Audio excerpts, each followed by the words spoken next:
Hey, salut les kikis! Voilà, aujourd'hui je vais vous raconter ce que j'ai fait chez Parrain-Rest pendant un jour et demi. Pendant un jour et demi, nous avons assemblé ces véhicules. Alors celui-là, c'est le mien, vous l'avez déjà vu. On va revenir un petit peu dessus. On a rassemblé celui-ci. Donc ces véhicules-là, les trois sont de la même marque, c'est Freestyle RC. C'est malheureusement une marque qui n'existe plus. Il faisait des monster trucks sur mesure pour les gens. Et ensuite, il s'est décidé à faire des châssis de base.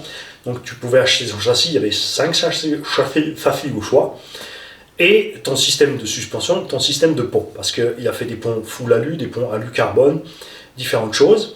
Mécaniquement, techniquement, il a pris la même base partout. C'est-à-dire que tu prends une transmission de Traxxas Revo 1, 2 et Max. Tu installes les diffs dans les ponts. Tu mets tes carnans centraux. Ce sont les liens de pont Traxxas aussi. C'est décidé pour ça parce que les pièces sont faciles à trouver, sont pas chères, tout simplement. D'accord ? Donc tous ces châssis, les trois là, ont des systèmes de suspension différents. Et on a ici aussi le SMT10 axial, qui était neuf, on l'a démonté entièrement et on l'a équipé de toutes les options qu'il avait réussi à rassembler encore, puisque cet engin a disparu, et donc c'est plus super facile de tout trouver, d'accord ? On va commencer par celui qui est le moins finitos, parce qu'on n'a pas encore tout fini, il manque certaines choses, vous ne savez pas encore pour le choix des combos. Donc là-dedans, tout ce qui manque, c'est l'électronique. Ensuite, il faut que tu fasses toi-même ton système de batterie. Donc nous, on va se décider pour un truc simple, c'est que on va faire le système de fixation de la batterie ici, parce que le moteur est là, hein, donc tu ne peux pas la descendre. Si tu la mets vers l'avant, ça pourrait aller aussi, peut-être avec une petite 2S relativement légère. Ces engins sont prévus pour faire des compètes en 2S. Après, avec les combos 3S, c'est quand même plus rigolo à rouler, donc on va peut-être se décider pour une 3S. Vous allez voir ce que j'ai fait là-dessus. On verra ça. Donc ça, c'est encore toi-même de faire. Celui-là est prévu avec juste une direction à l'avant, c'est le plus bas des trois châssis aussi, et c'est aussi les ponts les plus larges. Il faut savoir que les autres ponts qui sont livrés sont quand même modulables pour élargir à cette distance. Ils livrent des cavaliers avec, enfin c'est simplement un segment de pont que tu peux rajouter comme un Lego en fait, puisque tes carnons sont télescopiques, donc tu peux choisir ta longueur, bien sûr, il faut rallonger les biellettes. Hein.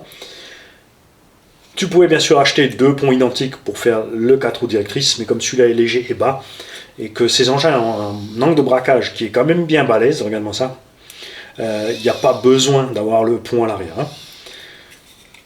Il fabrique aussi lui-même ce système de sauve-cerveau qui fonctionne à merveille. C'est comme un cardan télescopique, deux petits ressorts, une goupille pour buter les ressorts, et du coup, ça encaisse les chocs. Alors sur le mien j'ai pas mis parce qu'on a mis des cerveaux balèzes en ferraille, on est sur un carter alu, ici on l'a mis parce qu'on est sur une plaque en carbone. Donc pour pas risquer de péter la fixation tout simplement on a préféré mettre le sauve-cerveau. Les amortos, il faut que tu achètes toi-même, là aussi c'était prévu donc pour les amortos par exemple pour le Traxxas Max, là c'est prévu pour les amortos du Revo, sur celui-là il a prévu les amortos du HPI Savage. Donc l'ancien système, l'ancien Savage qui avait les 8 amortos petit diamètre, après c'est à toi de trouver la place pour les monter. Nous on s'est décidé pour 4 amortos parce qu'on a les big bores, il faudra juste encore choper les bons ressorts, mais je m'éloigne du sujet. Donc nous on a monté des amortos Hot Racing qui étaient prévus pour Max, qui sont ici avec une vis de purge, donc tu peux entièrement sortir l'air pour ne pas être en panne avec ton amorto, d'accord. Tout comme les autres châssis, comme c'est des MT qui sont faits pour faire des figures et des stands, ils ont des méga bar stab, d'accord, devant et derrière. T'as pas un gros croisement de pont, parce que c'est pas le but recherché du tout, mais la suspension est hyper soyeuse. Et celui-là est monté par exemple comme le Losi LMT Kit qu'on vous a présenté l'autre jour, il est monté comme aussi le SMT10. C'est sûr que c'est pas très scale d'avoir ce système de suspension là, mais ça permet d'avoir justement les barres stab, même si ici avec un déport tu pourrais monter les amortos sur l'extérieur. Moi j'aimerais bien avoir deux amortos là, mais le système est super souple, tu peux bien sûr faire une tonne de réglages. Tu peux régler la fixation en hauteur comme tu veux. Donc l'engin est équipé là avec diff avant et arrière. Il n'y a pas de diff centrale. La boîte centrale est livrée, c'est la même pour toutes. Il y a une grosse démultiplication dedans puisque moi j'ai fait l'expérience avec celui-ci. J'ai mis un moteur de 3150 kV. J'ai mis le plus gros pignon possible. C'est un pignon de 16 en module 0,8. Donc tu prends des pignons Traxxas par exemple. Comme ça tu es sur la même base. On avait une vitesse max de peut-être 40 à l'heure en 3S. C'est pour ça que je me suis décidé pour aller sur du 3100 kV en 4S. Sur cela, on va tout simplement mettre des combos G3 en 4000 kV 3S en 36-65, comme vous l'avez vu dans le KDM Successor. Ces moteurs 3665 sont absolument géniaux pour ce genre d'engin, puisqu'on ne sera pas très lourd. Le point le plus lourd de cette bécane sera uniquement les roues, en fait. Mais on sera, si tout va bien, on est sur 4 kg le véhicule équipé, donc le poids d'un buggy 1.8, d'accord? Avec une grosse démultiplication, sachant qu'on ne veut bien sûr pas atteindre les 70-80. C'est sûr. Ces kits sont arrivés, tu reçois un tas de pièces en fait, hein. Tu reçois tout en morceaux, tu reçois la partie alu des ponts est prémontée, mais tu dois les démonter. Tu dois démonter les plaques en carbone, puisque tu dois installer tes diffs à l'intérieur, hein, qui sont juste coincés dedans, simplement les bulkheads. Il faut couper toi-même les cardans, il faut couper les cardans centraux, les préparer à la bonne longueur, il faut tout installer, t'as pas de plan.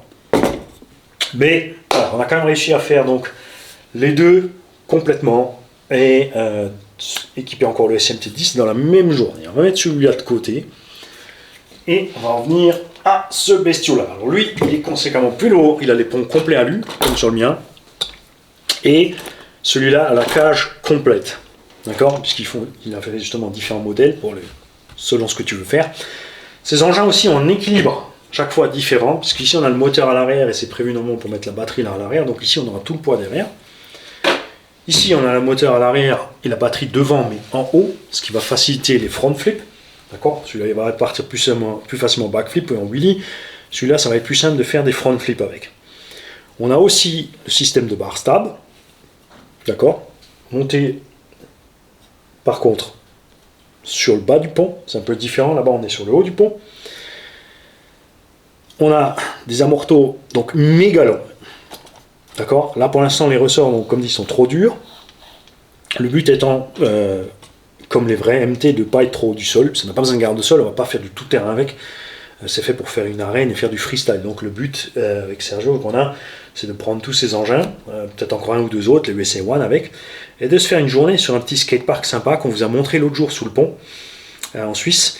D'aller là-bas, bien sûr, un jour où il n'y a personne, où les gens sont au boulot, il y a l'école, prendra congé pour y aller, mettre tous les engins en rangée et faire un ou deux tours avec chaque engin, tour à tour. En fait, on allumera toutes les bécanes, toutes les radios et on fera un tour, un deuxième tour, etc. comme le vrai Monster Jam.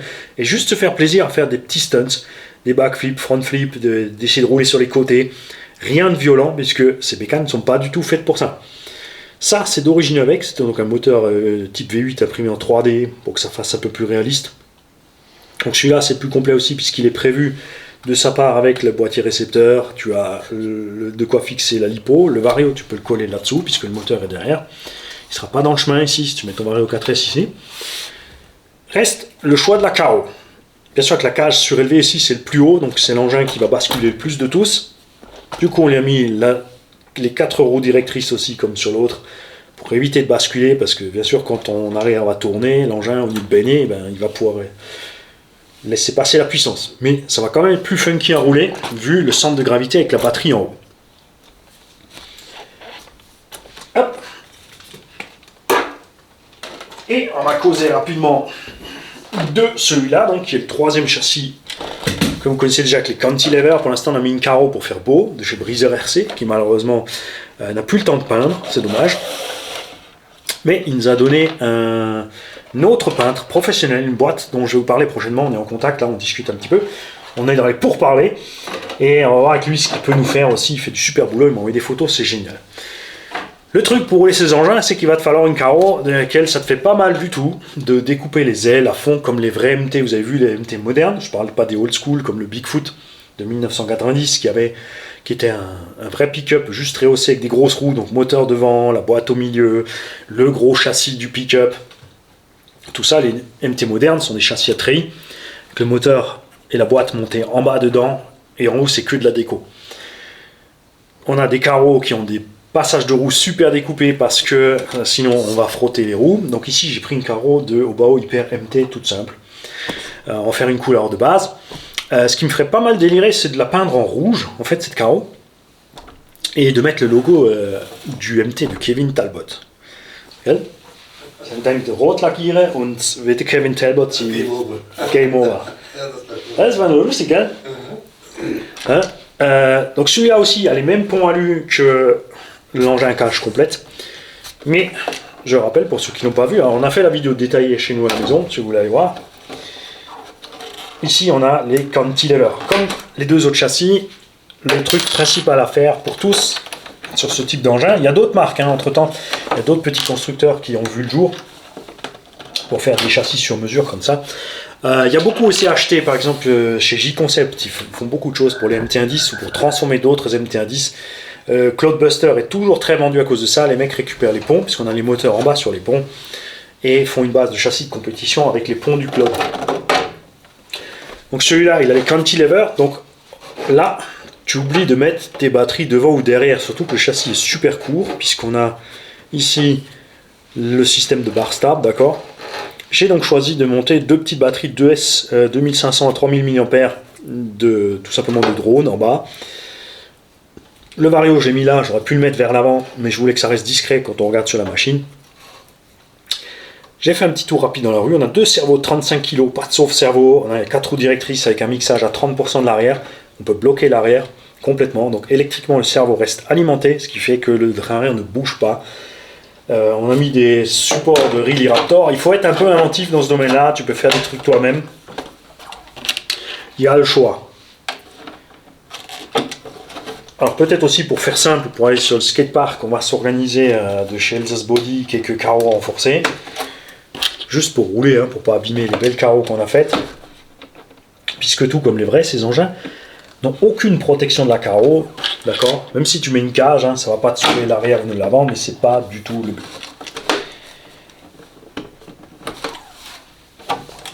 Ok.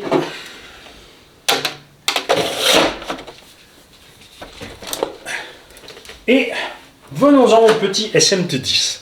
Alors l'histoire de ce SMT10 est très simple. Sergio, quand il a recommencé la RC, puisque comme j'avais montré dernièrement, il avait des vieux Kyosho encore, il avait commencé il y a longtemps en nitro. Quand il a recommencé la RC en électro, ce qui l'intéressait c'était les monster trucks avec des ponts. Le problème c'est qu'au moment où il est arrivé, il n'existait plus que celui-là, aucun autre. Le LMT n'était pas encore sorti, le Sen, petit, bon, même s'il est plus petit, le Sen en 1/10 n'était pas encore sorti, et les autres avaient disparu du marché. Donc il s'est décidé pour prendre celui-là. Entre-temps ensuite sont arrivés les autres, donc il avait laissé de côté. Mais celui-là aussi était déjà quasiment arrêté quand il est arrivé. Donc il a récupéré de toutes parts ce qu'il pouvait en pièces options. Et ce qu'il avait envie de faire, c'est de monter donc cet engin pleinement de pièces options. Donc on l'a totalement désossé. Restait plus que le cadre de ce petit SMT10. Souvenez-vous, on a fait l'essai. On a laissé l'unbox sur la chaîne de cette machine full origine, livré avec un moteur charbon. Le truc, il n'arrive même pas à partir en wheelie. Faire des backflips et tout ça, tu oublies. Système de suspension aussi, comme dit, dommage, c'est pas du tout Scal, c'est pas réaliste, mais c'est efficace parce que c'est super souple. C'était déjà livré avec une barre stab arrière. Là, on a acheté encore une barre stab avant. Il faut encore quelques pièces pour le finir. On a mis un combo 3150 kV Castle dedans. On a aussi un servo métal. Il a les ponts complets GPM dessus. D'accord, mais qu'on a mixé avec les pièces option axiale qui étaient franchement super belles. Du très beau travail d'usinage, très léger, bien épuré, franchement c'est super. On a des liens de pont de chez Wankish par contre. Si vous n'avez jamais eu du matos Wankish en main, je vous invite une fois, selon l'engin que vous avez, si Wankish fait une option pour votre engin, de vous pencher dessus parce que niveau finition et travail, c'est pensé un peu autrement. On a souvent le problème avec les liens de pont ou les pièces additionnelles d'avoir les rotules qui foutent le camp du matos et qui se cassent la gueule ou qui arrachent la matière ou n'importe. Et eux, ils ont fait des petits paliers en fait. La rotule est capturée dans le bras et on a une clampe par-dessus à visser en alu. Donc la rotule ne peut pas bouger. On a la rotule qui fonctionne mais pas de jeu sur la rotule. Donc c'est des pièces franchement super balèzes. Et celui-là aussi, dans l'idéal, il sera prêt pour nous faire une petite démo. Là, pareil, on mettra sûrement une autre carreau dessus pour pas abîmer celle-là. Niveau des dimensions aussi, le SMT10 et par exemple le Monster Truck Sen sont un poil plus petits que le Losi, que les Freestyle, que surtout bien sûr le Losi Kit. On pourrait presque aussi encore racheter un Cloudbuster pour amener un Cloudbuster pour faire un Monster Old School avec.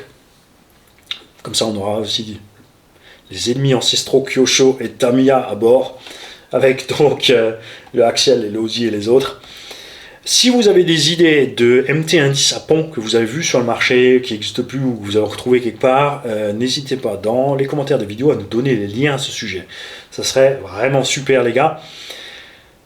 Moi je vous laisse là, je vous souhaite une belle journée à tous et à très vite. Et tous ceux qui sont fans de MT indice à pont, pareil, vous nous dites justement ce que vous roulez, pourquoi, ce que vous avez modifié, pourquoi, etc., etc. On veut tout savoir. Et on espère bien sûr que l'OSI avec le LMT, on va les rendre à nouveau plus dispo. Et ce qu'on aimerait bien voir arriver surtout, ce sont des LMT avec d'autres carreaux. Je comprends les gens qui achètent les RTR parce que tu as tout avec. Nous, on aimerait revoir arriver le kit de base, pas seulement le kit compétition. Et on aimerait avoir, bien sûr, si tu achètes le kit, tu fais le choix de carreaux que tu veux, mais ce serait sympa que l'OSI se penche sur tes RTR avec d'autres carreaux du Monster 2. Ça serait super cool. Bonne journée à tous les gars. Salut.